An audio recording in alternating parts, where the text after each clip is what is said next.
Chapter 2. I am in danger. One evening, the Count said, "You must write to your London office and tell Mr. Hawkin that you'll be here for another month." When I heard this, I went cold. Another month? But what could I do? I worked for Mr. Hawkin, and the Count's business was important to him.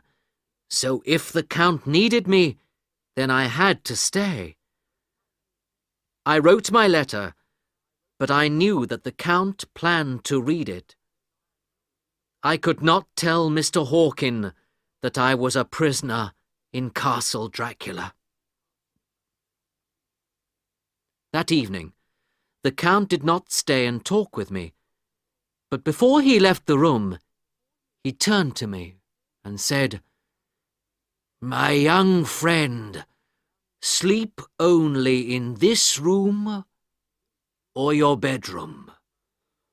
You must never fall asleep in any other room in the castle. You will be in danger if you do." When he left, I went to my room, but I could not rest, and began to walk round the castle. Many of the doors were locked, but I found one which was open. I pushed back the door and saw that there was a window in the room. It was a beautiful night, and the mountains looked wonderful in the soft yellow light of the moon. Suddenly, something moved below me. It was the Count. Slowly, he came out of the window. First those hands, like the hands of an animal, and then his head. He began to move down the wall, head first.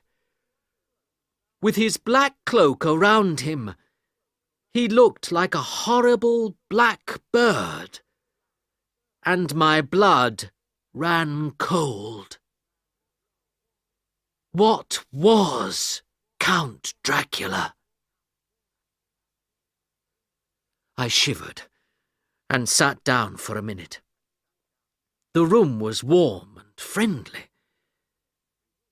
I think that many years ago it was a room for the ladies of the castle, and I decided not to go back to my cold, dark room, but to sleep in this room.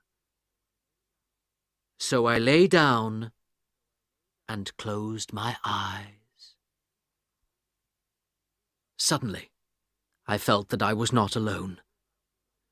In the moonlight from the window, I saw 3 beautiful young women. They were watching me and talking quietly. "He is young and strong," one of them said. "Yes, there are kisses for all of us," another answered. I was excited and afraid. I knew that I wanted those soft red mouths to touch me. One of the women came nearer. Her strong white teeth touched my neck. I closed my eyes and waited. "Kiss me, kiss me," I thought. Suddenly, there was a cry of anger. It was the Count. He pulled the woman away from me, and her bright blue eyes turned red with a wild anger. I looked at the Count, and his eyes were burning with all the fires of hell. "Get off him!" he cried. "He's not for you. Stay away from him." A second later, the women were no longer there. They did not leave by the door, but they were no longer there. I remember no more of that night. When I woke, I was in bed in my room. My gold cross lay on the table next to me, bright in the morning sun. I knew then that those women were vampires, and that they wanted my blood. 2 nights later, the Count came to me. "Write to Mina," he said. "Tell her that your work in Transylvania is finished, and that you are coming home." How pleased I was when I heard this. But then the Count said, "Say that you are at Bistritz, and put June the 29th on the letter."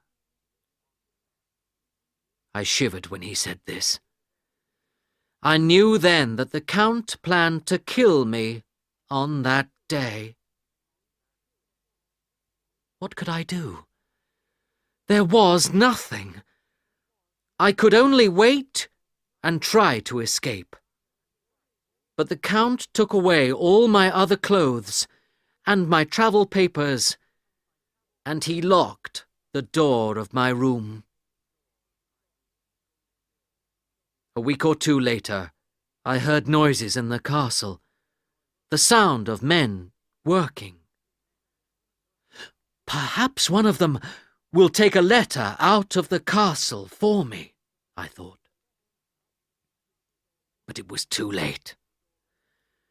It was already June the 29th, and that evening from my window I saw the Count leave the castle with my letter to Mina in his hand. He was going to post it. I knew that I must do something before it was too late.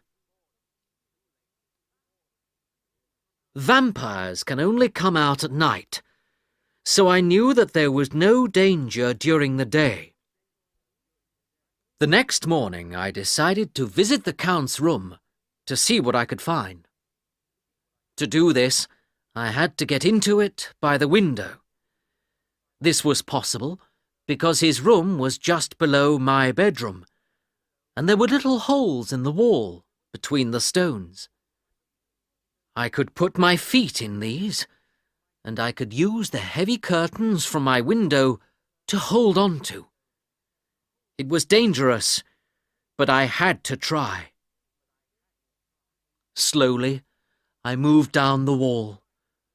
Once or twice I almost fell, but at last I found myself in the Count's bedroom. The room was empty. The Count was not there. I looked for the castle keys, but I could not find them. Over in one corner of the room there was some gold, and on the other side of the room there was a big wooden door. It was open, and I saw that there were some stairs going down. I went down them, and I came to another door. This was open too, and I found myself in a room with a stone floor. Slowly, I looked around me. There were about 50 wooden boxes in the room. They were coffins, and they were full of earth. In one of them lay the Count. I could not say if he was dead or asleep. His eyes were open and looked cold and stony, but his face did not look like the face of a dead man. His lips were still very red, but he did not move. Slowly, I went nearer. I thought perhaps that he had the castle keys on him, But when I looked at those cold, stony eyes, my blood ran cold. Afraid, I turned and ran back to the window. I did not stop to think until I was back in my room. That night, the Count came to me again. "Tomorrow, you will return to England," he said. And I knew that tomorrow was the day of my death. I lay down on my bed, but I did not sleep very well. During the night, I heard women's voices outside my door, and then the Count saying, "Wait, your time has not yet come. Tomorrow night, you can have him then." The women laughed, a low, sweet sound, and I shook with fear. Morning came at last, and I was still alive. I must escape, I thought. But first I had to get the keys. Once again, I went down the wall and into the Count's room. I ran down the stairs to the room with the coffins. The Count was there, in his coffin, but he looked younger, and his hair was no longer white. There was blood on his mouth, which ran down across his neck. My hands were shaking, but I had to touch him, to look for the keys. I felt all over his body, but they weren't there. Suddenly, I wanted to kill Count Dracula.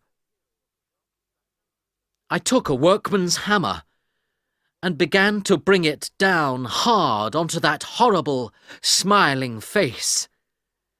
But just then, the head turned, and the Count's burning eyes looked at me. His bloody mouth smiled more horribly than ever.